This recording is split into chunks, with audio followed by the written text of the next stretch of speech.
people living homeless in Australia on any given night, and sleeping rough on the street doesn't actually involve much sleep. No, but a Melbourne entrepreneur's ingenious mobile shelter, the sleepbus, is providing safe overnight accommodation. Simon Rowe joins us now from Queanbeyan in New South Wales, where he's just launched his first sleepbus. Hello, Simon. Good morning, how are we? It's great to see you, Simon. Talk us through what the sleepbus actually is and why its mobility is so important. Yeah, sure. So, look, it's a temporary solution to a problem.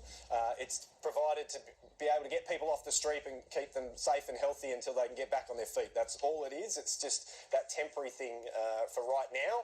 Affordable housing is the next step, but we don't have all that set up just yet, I don't think. So we need something like this. Being mobile means that we can go where people need us rather than dragging them where we want them to go.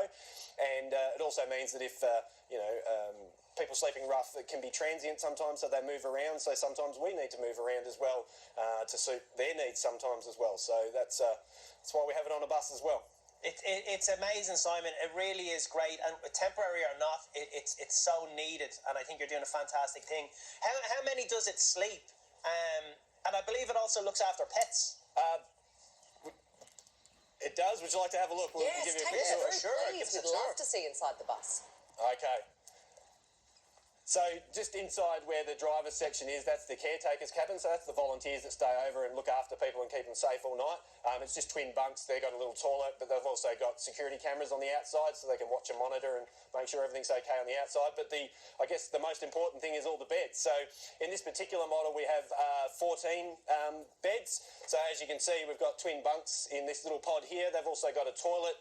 They've got TVs as well, heated air conditioning, and they've also got USB chargers, so if they've got a phone or something, they can charge that up.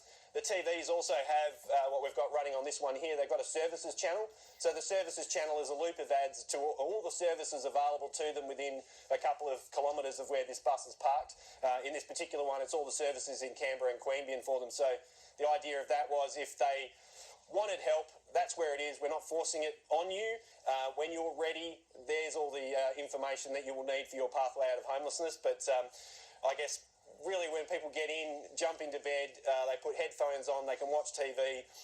We don't hear boo. They're pretty comfy and cosy and just enjoy a good night's sleep or stay up and watch TV all night. I don't care. It's just, give them a bit of a breath and so they can figure out their next steps. A bit of warmth. Simon, you know better than anyone the challenges that come with homelessness. I understand that you slept rough for a while. What was the hardest part about that? Was it actually just getting a good night's sleep in order to function and in order to keep yourself going?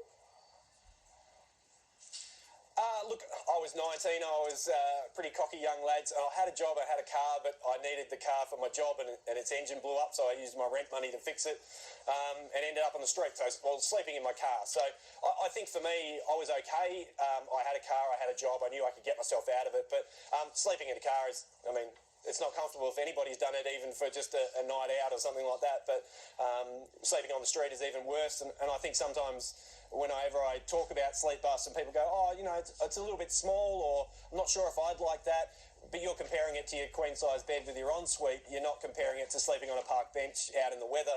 So, yes, it's a little bit small, but it's designed to be a little bit uncomfortable. It's a temporary solution. We want people to know that this is somewhere that you can come and be safe and stretch out and have a proper sleep and watch TV and relax, but you need to find your pathway out of homelessness, and you need to contact your local agencies that are all around here to help you and get yourself through this period in your life. Yeah, and that's what I like that why you also kind of got this idea up and running, because you said that sleep deprivation on top of everything else can just make a hard situation even harder, can't it? Yeah, I think, isn't it the same for all of us? If we don't have a good night's sleep, we don't function very well tomorrow. So my theory was and that's why I focus on safe sleeps, if I can give them a good night's sleep where they don't have to stress, they don't have to worry about anything, people coming to hassle them, all those sorts of things, then I think in the morning they're going to be much more receptive to all these agencies and the programs available to them and be able to take advantage of those because they have had a good sleep. And it also, as we know, protects your mental health and your physical health, and I think that's super important. And I guess I come from a business and corporate background, and my business background sort of said to me, I need to fix the foundations first before we move on to the other things. So let's catch people early and keep them safe and not let them fall down the rabbit hole of homelessness. Let's, look after their mental and physical health so they can get out of this.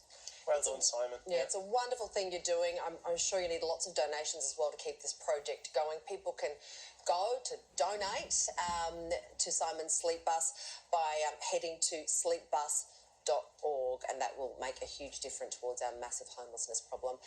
Thank you so much again, Simon, for your help and just for your innovation. What a wonderful thing you're doing. I appreciate the support. Thanks so much. Thanks, mate. We need more people like you. Good on you.